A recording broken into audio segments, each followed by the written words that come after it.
Stay tuned and let's take a look at this Marvel Legends Thor Love and Thunder Korg Build-A-Figure Star-Lord.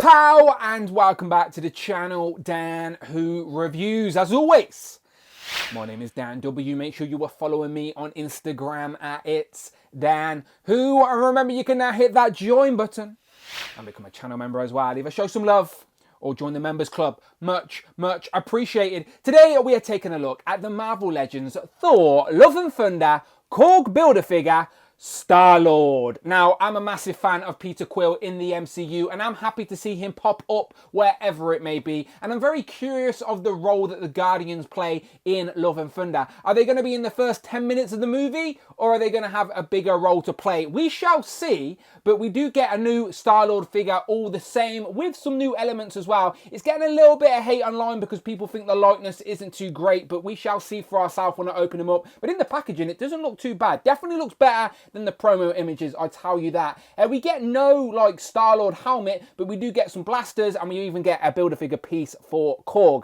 So there he is in the box. We get the broken Mjolnir up top. We get a picture of Chris Pratt there on the side. That same image on the back, and he has got like a more hair and a bigger beard than he usually does. So I think the likeness isn't too bad. It's just that we haven't actually seen this version of Star-Lord on screen yet. But again, we'll find out in a minute. We get a write-up that reads, Peter Quill and the Guardians of the Galaxy return, teaming up with friends new and old to defend the galaxy from a dangerous new enemy.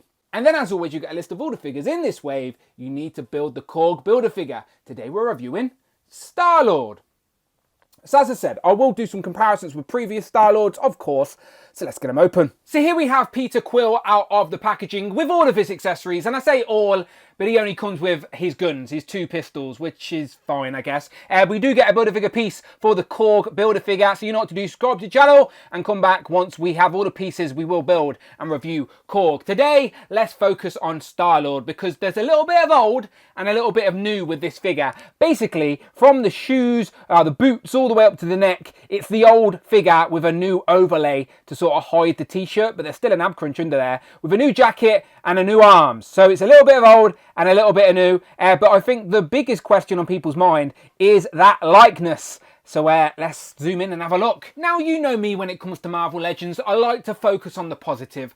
However, unfortunately, this head sculpt just isn't quite cutting it for me. The likeness isn't there as much as I wanted it to. Now, if you squint your eyes and look in a different direction, it's sort of there, but it just looks like Chris Pratt has put on a few extra pounds. Now, that may be true in real life, but the head sculpt is just a little bit more bulged out. The colour of the hair is a lot brighter than I'm used to seeing.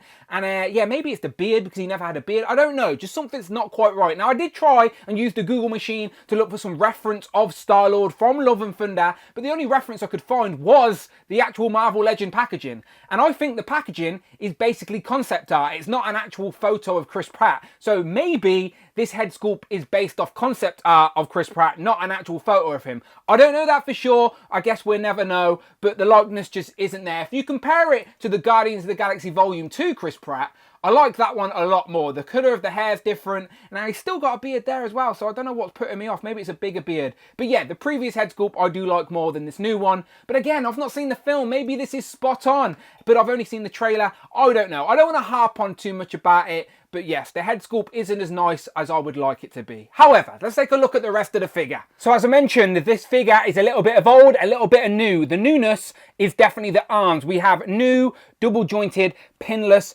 arms for the jacket, which are very nice. We do have some armor elements on here and some gold plates over the maroon arm. There's a bicep swivel as well, of course. Now, the elbow can go past 90, but he has got thick armor on, so it does limit the articulation going all the way, but it's still pretty good. And both arms are different. They're not symmetrical. 2 different new pinless arms. Now, obviously, we've got this harness piece wrapping over him as well. That's a separate piece. That will, of course, just come off. No problem at all. The cape, or the jacket, sorry, is different. It looks similar, but I promise you it's different to the previous one. The sculpt works is different, and we got that streak of blue deco hit. The rest of it is just all maroon, but there's some nice sculpted details. A little different shade of red up here as well, to be fair. So yeah, more than one deco hit on that jacket for sure. But the collar definitely sets it apart to the previous one. So yes, new arms, new jacket, legs, boots are the same. But if I take the jacket off, Now, I seem to be undressing Marvel Legends in reviews recently, which is a bit weird. I promise not to make it a thing. But now you can see we've got this overlay. So they haven't even done a full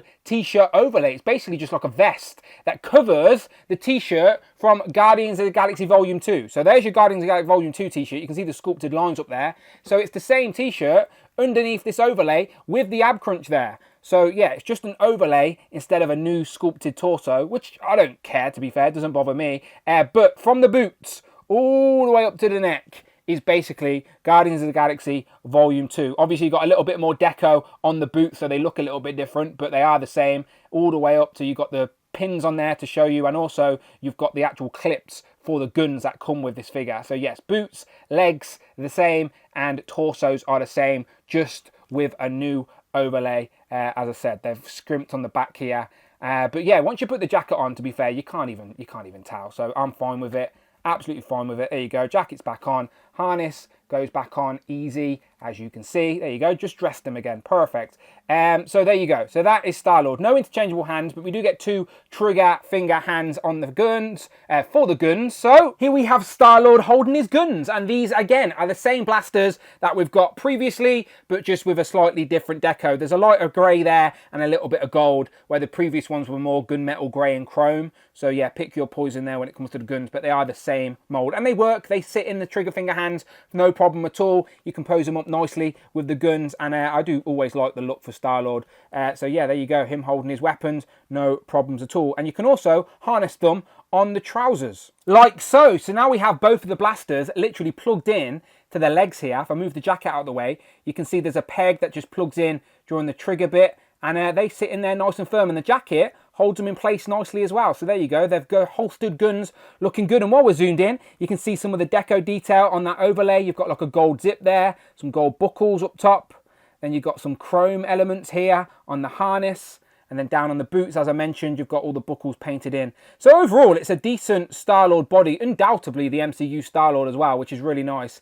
It's just that it never came with a Star-Lord helmet. But of course, if you collect Marvel Legends, I'm sure you have one, so let's try that. And there you go, of course it works. So if you have another Star-Lord Marvel Legend with one of these helmets, you can pop it on this body, no problem at all, and it works very nicely. I'm curious why we never got one with the Love and Thunder figure. Maybe he doesn't wear the helmet much in Love and Thunder. I swear we've seen him in the trailer doing it though, so I don't know, but still, there you go. If you've got one, you can use it on this body, and it's a very nice looking Star-Lord for sure. So here we have a Marvel Legends Peter Quill Star-Lord comparison. I've been showing these off throughout the video anyway. They're both from Volume 2, one with the longer jacket, one with the shorter jacket, and again, just to point out, the jackets are different. As you can see, Volume 2 never had the thick collar, where on here with the Love and Thunder, you've got a nice collar. They've all got the same legs though, from boots to the legs, they're all the same, so you can harness the blasters on all 3 of the figures. And yeah, overall, again, it's undoubtedly the MCU Star-Lord. It's just the likeness isn't as good as I wanted it to be, that's all. Here we have our Love and Thunder Star-Lord compared to a couple of other figures from this Love and Thunder Korg Build-A-Figure wave, with Groot and Ravager Thor, of course. But if we add some more characters, they of course become the Asgardians of the Galaxy, searching the universe for Gamora. Maybe, I don't know, we've not seen the film. Hey, call off the search, I found her! Here we have Gamora compared to Star-Lord. Here we have Jane Foster, the mighty Thor from this same Love and Thunder wave. And again, I'm curious, are the Guardians of the Galaxy going to be in this movie for 5 minutes? Will Star-Lord and Jane Foster even cross paths? We don't know. Here we have Star-Lord compared to Tigra and Frogman. And last but never least, here we have Peter Quill Star-Lord compared to Captain Britain and Hal Fire Hank.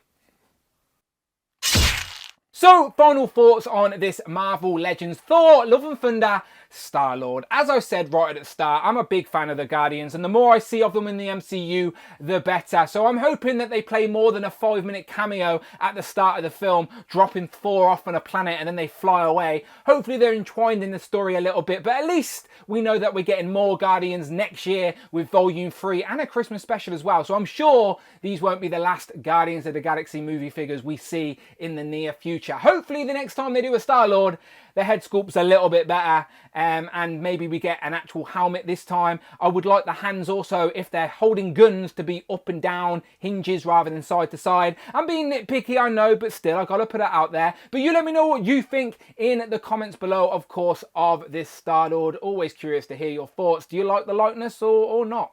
Let me know. But as always, check out the videos tab, the playlist, but most importantly, please, hit that subscribe button, hit the notification bell, don't miss out on a video, and please, hit that join button, become a channel member, either show some love or join the members club. Much appreciated. You can follow me on Instagram at It's Dan Who.